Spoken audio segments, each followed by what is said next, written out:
Everyone, welcome back to my YouTube channel. ನಾನು ಗಾಯತ್ರಿ. ಹೇಗಿದ್ದೀರಾ ಎಲ್ಲರೂ ಚೆನ್ನಾಗಿದ್ದೀರಾ ಅಂತ ಅಂದ್ಕೊಂಡಿದ್ದೀನಿ. ಇವತ್ತು ನಾನು ಸಂಜೆ ಮೇಲೆ ವ್ಲಾಗ್ನ ಮಾಡ್ತಾಯಿದ್ದೀನಿ. ಸಂಜೆ ಟು ನೈಟ್ ರೂಟೀನ್ ತೋರಿಸ್ತಾ ಇದ್ದೀನಿ. ನನ್ನ ನೈಟ್ ರೂಟೀನ್ ಮತ್ತು ಸಂಜೆ ರೂಟೀನ್ ಹೇಗಿರುತ್ತೆ ಅಂತ. ಸೊ ಇವಾಗ ತಲೆ ಬಾಚ್ಕೊತಿದ್ದೀನಿ. ಕಸ ಎಲ್ಲ ಅಂದ್ಬಿಟ್ಟು ತಲೆ ಬಾಚ್ಕೊತಿದ್ದೀನಿ. ತಲೆ ಎಲ್ಲ ಬಾಚ್ಕೊಂಡಾದ್ಮೇಲೆ ನೀಟಾಗಿ ಮುಖ ತೊಳ್ಕೊಂಬರ್ತೀನಿ.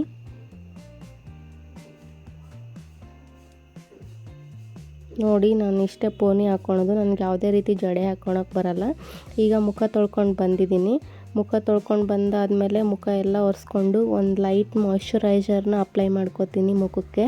ಅಷ್ಟೇ, ನಾನು ಅದನ್ನು ಬಿಟ್ಟರೆ ಬೇರೆ ಯಾವುದೇ ರೀತಿ ಕ್ರೀಮ್ನ ಹಚ್ಚಲ್ಲ. ಒಂದು ಬಿಂದಿ ಇಟ್ಕೋತೀನಿ, ಅದಾದಮೇಲೆ ಸ್ವಲ್ಪ ಕುಂಕುಮ ಇಟ್ಕೋತೀನಿ ಅಷ್ಟೇ.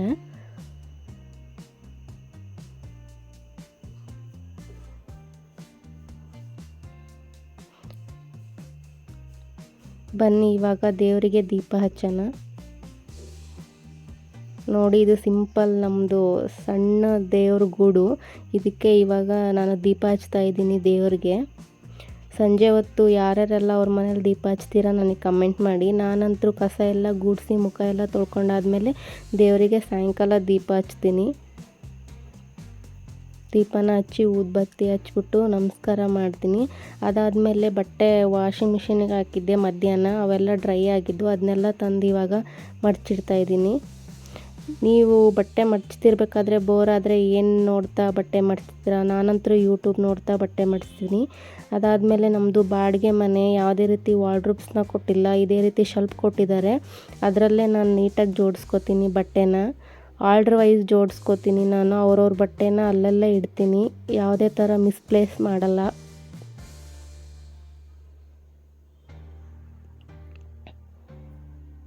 ನೋಡ್ತಿರ್ಬೋದು, ಹಸ್ಬೆಂಡು ಮತ್ತು ನನ್ನ ಬಟ್ಟೆಗಳು, ಪಾಪು ಬಟ್ಟೆಗಳೆಲ್ಲ ಸಪ್ರೇಟ್ ಮಾಡಿಡ್ತೀನಿ ನಾನು. ಅದಾದಮೇಲೆ ನಮ್ಮ ಪಾಪುಗೆ ಸ್ವಲ್ಪ ಹೊತ್ತು ಹೇಳ್ಕೊಡ್ತೀನಿ. ಏನಾದರೂ ABCD 1 2 3 ಈ ಥರ ಎಲ್ಲ ಹೇಳ್ಕೊಡ್ತೀನಿ ಅವನಿಗೆ. ಅವನು ಕೂಡ ನೀಟಾಗಿ ಹೇಳೋದು ಕಲ್ತಿದ್ದಾನೆ ಇವಾಗ. ಸೊ ಇದು ಕಿಡ್ ಕುಷನ್ ಅಂತ ಆನ್ಲೈನಲ್ಲಿ ಪರ್ಚೇಸ್ ಮಾಡಿದ್ದು ಮೀಶೋಯಿಂದ. ತುಂಬಾ ಚೆನ್ನಾಗಿದೆ ಪಿಲ್ಲೋ ಇದು. ಅದರಲ್ಲೇ ಈ ಥರ ಕೊಟ್ಟಿದ್ದಾರೆ ಎಲ್ಲ ಬರ್ಡ್ಸು, ಶೇಪ್ಸು, 1 2 3 ABCD, ಇಯರ್ಸು ಎಲ್ಲ ಕೊಟ್ಟಿದ್ದಾರೆ. ತುಂಬಾ ಚೆನ್ನಾಗಿದೆ. ನಿಮ್ಮ ಮನೇಲೂ ಮಕ್ಕಳಿದ್ರೆ ಈ ಥರ ಒಂದು ಕುಷನ್ನ ತರಿಸ್ಕೊಳ್ಳಿ, ತುಂಬಾ ಹೆಲ್ಪ್ ಆಗುತ್ತೆ.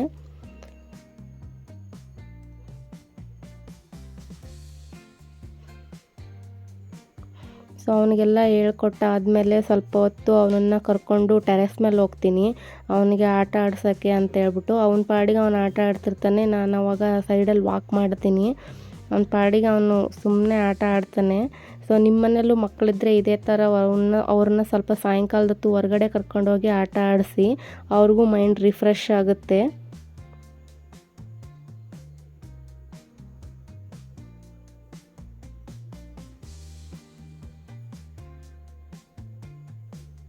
ಅವ್ರಿಗೂ ಮನೇಲಿದ್ದು ತುಂಬಾ ಬೋರ್ ಆಗುತ್ತಲ್ವ. ಸ್ವಲ್ಪ ಹೊರಗಡೆ ಕರ್ಕೊಂಡೋದ್ರೆ ಮೈಂಡ್ ರಿಫ್ರೆಶ್ ಆಗಿ ಅವರು ಚೆನ್ನಾಗಿ ಆಟ ಆಡ್ತಾರೆ. ನೋಡಿ, ಅವನ ಪಾಡಿಗೆ ಅವನೊಬ್ಬನೇ ಆಟ ಆಡ್ಕೊತಾ ಇರ್ತಾನೆ. ಅದಾದಮೇಲೆ ನಾನು ವಾಕೆಲ್ಲ ಮುಗ್ದಾದ್ಮೇಲೆ ಸ್ವಲ್ಪ ಹೊತ್ತು ನಿಂತ್ಕೊಂಡು ವೆದರ್ನ ಎಂಜಾಯ್ ಮಾಡ್ತೀನಿ. ನೋಡಿ ಎಷ್ಟು ಚೆನ್ನಾಗಿದೆ ವೆದರು. ಕ್ಲೌಡಿ ಆಗಿತ್ತು, ಸ್ವಲ್ಪ ಮಳೆ ಬರೋ ಥರ ಆಗಿತ್ತು.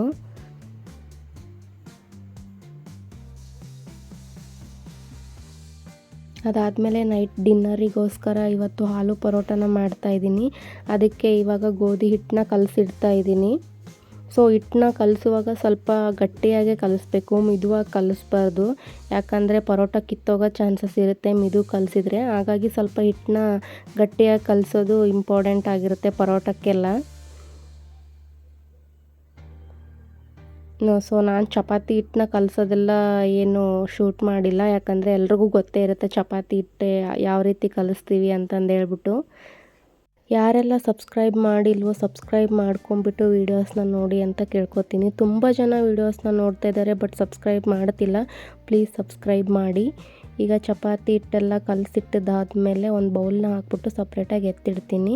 ಅದಾದಮೇಲೆ ಈಗ ಆಲೂಗಡ್ಡೆನ ತೊಗೊಂಡ್ಬಿಟ್ಟು ಕುಕ್ಕರಲ್ಲಿ ವಿಸಿಲ್ ಹಾಕಿಸ್ತೀನಿ. ಈ ನೀಟಾಗಿ ಆಲೂಗಡ್ಡೆನ ತೊಳ್ಕೊಂಡಾದಮೇಲೆ ಅದನ್ನು 2 ಭಾಗವಾಗಿ ಕಟ್ ಮಾಡ್ತೀನಿ ನಾನು ಆಲೂಗಡ್ಡೆನ. ನಾನು ಯಾಕೆ ಆಲೂಗಡ್ಡೆನ ಕಟ್ ಮಾಡ್ತೀನಂದ್ರೆ ಎಲ್ಲ ಕಡೆ ಈವನ್ನಾಗಿ ಬೇಯಲಿ ಅಂತಂದು ಹೇಳ್ಬಿಟ್ಟು ಆಲೂಗಡ್ಡೆನ ಮಿಡಿಲ್ ಕಟ್ ಮಾಡಿಬಿಟ್ಟು ಎತ್ತಿಡ್ತೀನಿ. ಇವಾಗ ಗ್ಯಾಸ್ ಮೇಲೆ ವಿಸಿಲ್ ಹಾಕ್ಸೋಕ್ಕಿಡ್ತೀನಿ. ಒಂದು 3 ವಿಸಿಲ್ ಆದರೆ ಸಾಕು. ಸೊ ಈಗ ಅದಾದಮೇಲೆ ಈರುಳ್ಳಿನ ಕಟ್ ಮಾಡ್ತಾಯಿದ್ದೀನಿ. ನಾನು ಯಾವಾಗಲೂ ಇದೇ ಚಾಪರಲ್ಲಿ ಈರುಳ್ಳಿನ ಕಟ್ ಮಾಡೋದು. ನಮ್ಗೆ ಯಾವ ಸೈಜಲ್ಲಿ ಬೇಕೋ ಆ ಸೈಜಲ್ಲಿ ಈರುಳ್ಳಿನ ಕಟ್ ಮಾಡ್ಕೋಬೋದು. ಈಗ ಈರುಳ್ಳಿ ಸಿಪ್ಪೆ ಎಲ್ಲ ತೆಗೆದ್ಬಿಟ್ಟು ನೀಟಾಗಿ ಈರುಳ್ಳಿನ ತೊಳ್ಕೊಂಬಂದು ಅದರೊಳಗೆ ಹಾಕ್ಕೋತೀನಿ. ನಮ್ಗೆ ಯಾವ ಥರ ಇಷ್ಟನೋ ಆ ಥರ ಈರುಳ್ಳಿನ ಶೇಪಲ್ಲಿ ಕಟ್ ಮಾಡ್ಕೋಬೋದು. ಇದು ಚೆನ್ನಾಗಿ ಕಟ್ ಆಗುತ್ತೆ. ನೋಡ್ಬೋದು ಈ ಥರ ಹಾಕ್ಬಿಟ್ಟು ಮೇಲಿಂದ ಪ್ರೆಸ್ ಮಾಡಬೇಕು. ನೀಟಾಗಿ ಪ್ರೆಸ್ ಮಾಡಿದ್ಮೇಲೆ ಈ ಥರ ಚಿಕ್ಕ ಚಿಕ್ಕ ಸೈಜಲ್ಲಿ ಈರುಳ್ಳಿ ಆದವು. ಅದಾದಮೇಲೆ ವಿಸಿಲ್ ಕೂಡ ಬಂತು ನೋಡಿ. ಒಂದು 3 ವಿಸಿಲ್ ಹಾಕ್ಸ್ಕೊಂಡಿದ್ದೀನಿ. ಸೊ ಈಗ ವಿಸಿಲೆಲ್ಲ ಆರಾದಮೇಲೆ ವಿಸಿಲೆಲ್ಲ ತೆಗೆದ್ಬಿಟ್ಟು ಪೊಟ್ಯಾಟೋನ ನೀಟಾಗಿ ಸಿಪ್ಪೆ ಎಲ್ಲ ಸುಲಿದಿಟ್ಕೋತೀನಿ. ಪೊಟ್ಯಾಟೊ ಸಾಫ್ಟಾಗಿ ಬೆಂದಿರಬೇಕು ಈ ಪರೋಟಕ್ಕೆ. ಸೊ ಗಟ್ಟಿಯಾಗಿ ಬೆಂದಿದ್ದರೆ ಅವು ಫುಲ್ಲು ಪರೋಟ ಎಲ್ಲ ಕಿತ್ತೋಗೋ ಚಾನ್ಸಸ್ ಇರುತ್ತೆ. ಹಾಗಾಗಿ ನೋಡಿ ನೀರೆಲ್ಲ ಚೇಂಜ್ ಮಾಡ್ಕೊಂಬಂದೆ. ಬಿಸಿ ನೀರು ಇರ್ತಾವಲ್ಲ ಅವನ್ನೆಲ್ಲ ತೆಗೆದ್ಬಿಟ್ಟು ಸ್ವಲ್ಪ ತಣ್ಣೀರಲ್ಲಿ ಪೊಟ್ಯಾಟೋನ ಹಾಕ್ಕೊಂಡು ಬಂದೆ. ಇದೇ ರೀತಿ ಎಲ್ಲ ಸಿಪ್ಪೆ ಎಲ್ಲ ಸುಲಿದಾದ್ಮೇಲೆ ಅದನ್ನು ನೀಟಾಗಿ ಸ್ಮ್ಯಾಶ್ ಮಾಡ್ಕೋಬೇಕು ಸ್ಮ್ಯಾಶರಿಂದ. ನಾನು ನೀಟಾಗಿ ಸ್ಮ್ಯಾಶ್ ಮಾಡ್ಕೊತಾ ಇದ್ದೀನಿ ನೋಡಿ. ಇಷ್ಟು ಮೆತ್ತಗಾಗಿರಬೇಕು ಅದು. ಫುಲ್ಲು ಹೋಳ್ಗೆಗೆಲ್ಲ ಹೂರಣ ಕಲಿಸ್ತೀವಲ್ಲ ಆ ರೀತಿ ಆಗಿರಬೇಕು. ಅದಕ್ಕೆ ಇವಾಗ ಸ್ವಲ್ಪ ಈರುಳ್ಳಿನ ಹಾಕ್ಬಿಟ್ಟು ಅದಾದಮೇಲೆ ಸ್ವಲ್ಪ ಖಾರದ ಪುಡಿ, ಅದಾದಮೇಲೆ ಸ್ವಲ್ಪ ಸಾಂಬಾರು ಪುಡಿ, ಅರಶಿನ ಪುಡಿ ಎಲ್ಲ ಮಿಕ್ಸ್ ಮಾಡಿ ಅದಾದಮೇಲೆ ಉಪ್ಪು, ಆಮೇಲೆ ಚಾಟ್ ಮಸಾಲ, ಆಮೇಲೆ ಸ್ವಲ್ಪ ಚೆನ್ನ ಮಸಾಲ ಹಾಕ್ತೀನಿ ನಾನು ಟೇಸ್ಟಿಗೋಸ್ಕರ. ಒಂದು ಸ್ವಲ್ಪನೇ ಹಾಕಬೇಕು, ಜಾಸ್ತಿ ಹಾಕ್ಬಾರ್ದು. ಇದು ಬರೀ ಅದರದ್ದೇ ಫ್ಲೇವರ್ ಬಂದುಬಿಡುತ್ತೆ ಇಲ್ಲ ಅಂದರೆ. ಆಮೇಲೆ ಸ್ವಲ್ಪ ಕಸೂರಿ ಮೇಥಿನ ಕ್ರಷ್ ಮಾಡಿ ಹಾಕ್ತಾಯಿದ್ದೀನಿ. ಅದಾದಮೇಲೆ ನೀಟಾಗಿ ಮತ್ತೆ ಒಂದು ಸರಿ ಮಿದ್ಕೋಬೇಕು ಅದನ್ನೆಲ್ಲ ನೀಟಾಗಿ. ಎಲ್ಲ ಮಸಾಲೆ ಎಲ್ಲ ಆಲೂಗಡ್ಡೆಗೆಲ್ಲ ಹೊಂದ್ಕೊಳೋ ಥರ ನೋಡಿ ಈ ಥರ ಆಗಬೇಕು.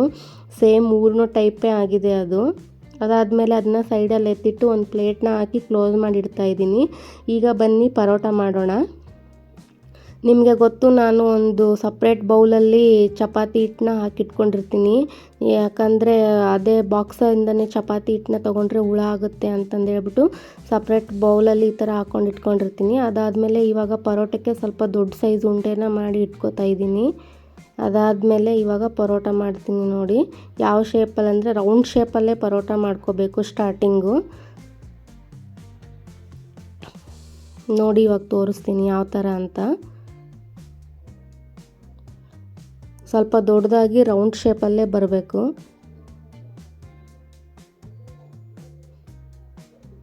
ಈ ಥರ ರೌಂಡ್ ಶೇಪ್ ಆದಮೇಲೆ ಇವಾಗ ಆ ಸ್ಟಫಿಂಗ್ನ ಈ ಚಪಾತಿ ಹಿಟ್ಟಲ್ಲಿಟ್ಟು ಸ್ಟಫ್ ಮಾಡೋಣ.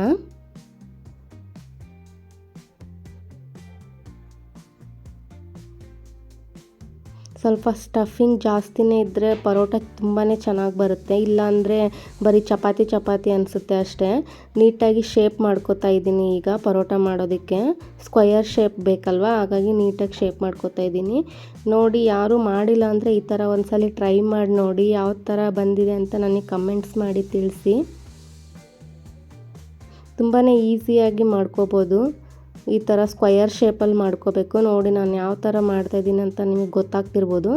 ಈಗ ಇದನ್ನು ಕೂಡ ಶೇಪ್ ಮಾಡ್ಕೋತಿದ್ದೀನಿ ನೀಟಾಗಿ ಎಲ್ಲ ಫೋಲ್ಡ್ ಆದಮೇಲೆ.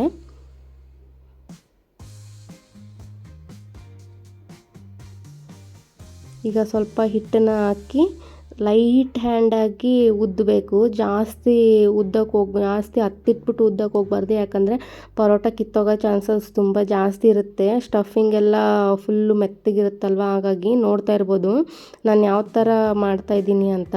ಆದರೂ ಸ್ವಲ್ಪ ಸ್ವಲ್ಪ ಹೊರಗೆ ಬರ್ತಿದೆ ನೋಡಿ.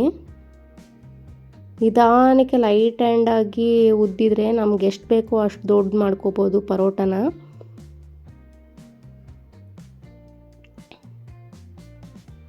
ಸೊ ಈ ಥರ ಆದಮೇಲೆ ನೋಡಿ, ನೀವೇ ನೋಡ್ತಿರ್ಬೋದು ಯಾವ ಥರ ಬಂದಿದೆ ಅಂತ. ಸ್ವಲ್ಪ ಏನಾದರೂ ಕಿತ್ತೋದ್ರೆ ಸ್ವಲ್ಪ ಒಣ ಹಿಟ್ಟು ಹಾಕ್ಕೊಂಡು ಇನ್ನೊಂದು ಸಲ ಉದ್ಕೊಳ್ಳಿ, ನೀಟಾಗಿ ಬರುತ್ತೆ.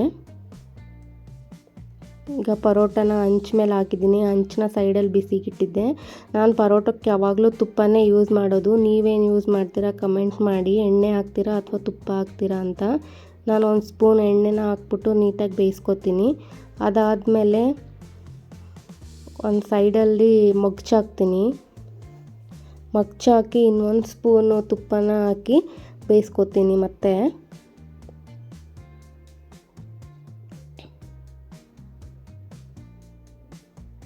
ನೋಡ್ಬೋದು ಸೇಮ್ ಹೋಳಿಗೆ ಥರನೇ ಕಾಣಿಸ್ತಿದೆ. ನನಗಂತೂ ಹೋಳಿಗೆನೇ ಮಾಡ್ತಿದ್ದೀನೇನಪ್ಪ ಅನ್ನಿಸ್ತಾ ಇತ್ತು ನನಗೆ. ಈ ಕಡೆ ಸೈಡಲ್ಲಿ ನೀಟಾಗಿ ಬೆಂದಿದೆ. ಇನ್ನೊಂದು ಸಲ ತಿರುವಾಕ್ಬಿಟ್ಟು ನೀಟಾಗಿ ಬೇಯಿಸ್ಕೋಬೇಕು. ಎಲ್ಲ ಎಡ್ಜಸ್ ಎಲ್ಲ ನೀಟಾಗಿ ಬೇಯಬೇಕು. ಅದಾದಮೇಲೆ ಇವಾಗ ತೆಗಿತಾ ಇದ್ದೀನಿ ನೋಡಿ, ಪ್ಲೇಟ್ಗೆ ಸರ್ವ್ ಮಾಡ್ತಾಯಿದ್ದೀನಿ. ಎಷ್ಟು ನೀಟಾಗಿ ಬಂದಿದೆ. ಸೇಮ್ ಹೋಳಿಗೆ ಶೇಪೇ ಬಂದಿದೆ. ಹೋಳಿಗೆನೇ ಮಾಡ್ತಿದ್ದೀನಿ ಅನ್ನಿಸ್ತಾ ಇತ್ತು ನನಗೆ. ಅದಾದಮೇಲೆ ಅದೇ ಥರ ಲಟ್ಟಿಸ್ಕೊಂಡು ಈಗ ಇನ್ನೊಂದು ಪರೋಟನೂ ಬೇಯಿಸ್ತಾ ಇದ್ದೀನಿ ಸೇಮ್ ಪ್ರೊಸೀಜರಲ್ಲೇ. ಸ್ವಲ್ಪ ಸಿಮ್ಮಲ್ಲೇ ಇಟ್ಟಿರಬೇಕು. ಜಾಸ್ತಿ ಹೈಯಲ್ಲಿಟ್ಟರೆ ಹೊರಗೆಲ್ಲ ಬೆಂದಿರುತ್ತೆ, ಒಳಗೆಲ್ಲ ಹಾಗೆ ಇರುತ್ತೆ ಹಿಟ್ಟು. ನೋಡಿ ಈ ಕಡೆ ಪರೋಟೆ ಬೇಯೋದಕ್ಕೆ ಆ ಕಡೆ ಎಲ್ಲ ಇನ್ನೊಂದು ಪರೋಟಕ್ಕೆ ರೆಡಿ ಮಾಡ್ಕೋತಾ ಇರ್ತೀನಿ ನಾನು. ಸೊ ಅದಾದಮೇಲೆ ಇವಾಗ ಸರ್ವ್ ಮಾಡ್ತೀನಿ. ಒಂದು ಬೌಲ್ಗೆ ಮೊಸರು ಹಾಕ್ಕೋತೀನಿ. ಮೊಸರು ಮತ್ತು ಪರೋಟ ತಿನ್ನೋಕ್ಕೆ ತುಂಬಾ ಚೆನ್ನಾಗಿರುತ್ತೆ. ಇಲ್ಲ ಉಪ್ಪಿನಕಾಯಿ ಜೊತೆಗೂ ಪರೋಟ ತಿನ್ಬೋದು. ಆ ಮೊಸರಿಗೆ ಸ್ವಲ್ಪ ಚಾಟ್ ಮಸಾಲೆನೇ ಹಾಕ್ತೀನಿ. ಚಾಟ್ ಮಸಾಲೆ ಹಾಕ್ಕೊಂಡು ನೋಡಿ ತುಂಬಾ ಟೇಸ್ಟಿಯಾಗಿರುತ್ತೆ. ನಮ್ಮ ಮನೇಲಂತೂ ಇದು ತುಂಬಾ ಇಷ್ಟಪಡ್ತಾರೆ. ಅದಾದಮೇಲೆ ಈಗ ಪರೋಟನ ಇಟ್ಟು ಸರ್ವ್ ಮಾಡ್ತಾಯಿದ್ದೀನಿ. ನೋಡಿ ಎಷ್ಟು ಯಮ್ಮಿಯಾಗಿ ಕಾಣಿಸ್ತಾ ಇದೆ ಅಂತ. ತುಂಬಾ ಚೆನ್ನಾಗಿರುತ್ತೆ. ಈಗ ಊಟ ಎಲ್ಲ ಆದಮೇಲೆ ನೈಟು ಪಾತ್ರೆನ ತೊಳಿತಿದ್ದೀನಿ ನಾನು. ನೋಡಿ ಇವಾಗಿಂದೇ ಇದಿಷ್ಟು ಪಾತ್ರೆಗಳು ಎಷ್ಟೊಂದಾಗಿದೆ ಪಾತ್ರೆಗಳಂತ. ನೈಟ್ವೇ ಇವೆಲ್ಲ.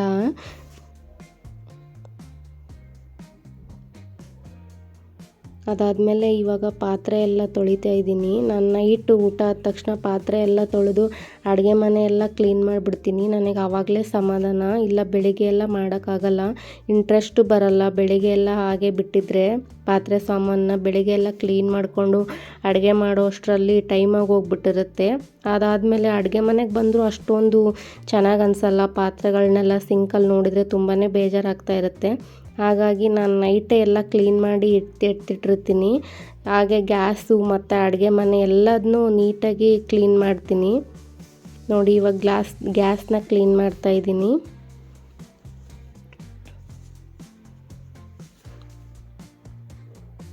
ಸೊ ಬೆಳಗ್ಗೆ ಮತ್ತು ಮಧ್ಯಾಹ್ನ ಹಾಗೆ ಒರೆಸ್ತೀನಿ ಗ್ಯಾಸ್ನ. ನಾನು ಯಾವುದೇ ರೀತಿ ಸೋಪ್ ಹಚ್ಚಿ ತೊಳೆಯಲ್ಲ. ನೈಟ್ ಮಾತ್ರ ಕಂಪಲ್ಸರಿ ಸೋಪ್ ಹಚ್ಬಿಟ್ಟು ನೀಟಾಗಿ ಗ್ಯಾಸ್ನೆಲ್ಲ ಕ್ಲೀನ್ ಮಾಡ್ಕೊತೀನಿ. ಅದ್ರ ಹಿಂದೆ ಇರೋ ಟೈಲ್ಸ್ನು ಕೂಡ ಕ್ಲೀನ್ ಮಾಡ್ಕೊತೀನಿ. ಎಲ್ಲ ಎಣ್ಣೆ ಜಿಡ್ಡೆಲ್ಲ ಸಿಡ್ದಿರುತ್ತಲ್ವ, ಹಾಗಾಗಿ.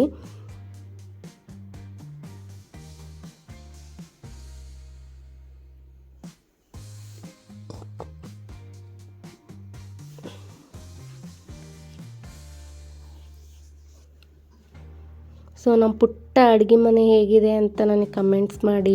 ನಾನು ಯಾವ ರೀತಿ ಜೋಡಿಸ್ಕೊಂಡಿದ್ದೀನಿ ಅಂತ ನಿಮಗೆ ನೋಡೋಕೆ ಇಂಟ್ರೆಸ್ಟ್ ಇದ್ದರೆ ಕಮೆಂಟ್ ಮಾಡಿ ಹೇಳಿ, ತೋರಿಸ್ತೀನಿ ಅಡುಗೆ ಮನೆ ನಾನು ಯಾವ ರೀತಿ ಇಟ್ಕೊಂಡಿದ್ದೀನಿ, ಯಾವ ರೀತಿ ಜೋಡಿಸ್ಕೊಂಡಿದ್ದೀನಿ ಅಂತಂದೇಳಿ. ಸೊ ಎಲ್ಲ ವರ್ಷ ಆದಮೇಲೆ ನೀಟಾಗಿ ಆ ಕಾಟನ್ ಬಟ್ಟೆನ ತೊಳಿತೀನಿ. ತೊಳೆದ್ಬಿಟ್ಟು ಅಲ್ಲೇ ಕಟ್ಟೆ ಮೇಲೆ ಡ್ರೈ ಆಗಕ್ಕೆ ಬಿಡ್ತೀನಿ ಅದನ್ನು. ಸೊ ನಾವು ಕಾಟನ್ ಬಟ್ಟೆ ಯೂಸ್ ಮಾಡ್ತೀವಲ್ಲ ಒರೆಸೋಕ್ಕೆ, ಅದಕ್ಕೆಲ್ಲ ಅದು ನೀಟಾಗಿ ಡ್ರೈ ಆಗೋದು ಇಂಪಾರ್ಟೆಂಟು. ಅದಾದಮೇಲೆ ಇವಾಗ ಸಿಂಕ್ನ ತೊಳಿತಾ ಇದ್ದೀನಿ. ಸಿಂಕ್ನ ತೊಳೆದು ಆ ಲಿಕ್ವಿಡ್ ಬಾಟ್ಲನ್ನ ಕೂಡ ತೊಳೆದ್ಬಿಟ್ಟು ಎತ್ತಿಟ್ಟು ಇವಾಗ ನೀಟಾಗಿ ಬಟ್ಟೆ ಎಲ್ಲ ತೊಳೆದು ಆ ಕಟ್ಟೆ ಮೇಲೆ ಡ್ರೈ ಆಗಕ್ಕೆ ಬಿಡ್ತೀನಿ. ಅದಾದಮೇಲೆ ಕೈಯೆಲ್ಲ ತೊಳ್ಕೊಂಡು ನೀಟಾಗಿ ಒರೆಸ್ಕೊಂಡು ಒಂದು ಡ್ರೈ ಬಟ್ಟೆಯಲ್ಲಿ ಈಗ ನೋಡಿ ನಮ್ಮ ಅಡುಗೆ ಮನೆ ಹೇಗೆ ಕಾಣಿಸ್ತಿದೆ ಅಂತಂದು ಹೇಳ್ಬಿಟ್ಟು.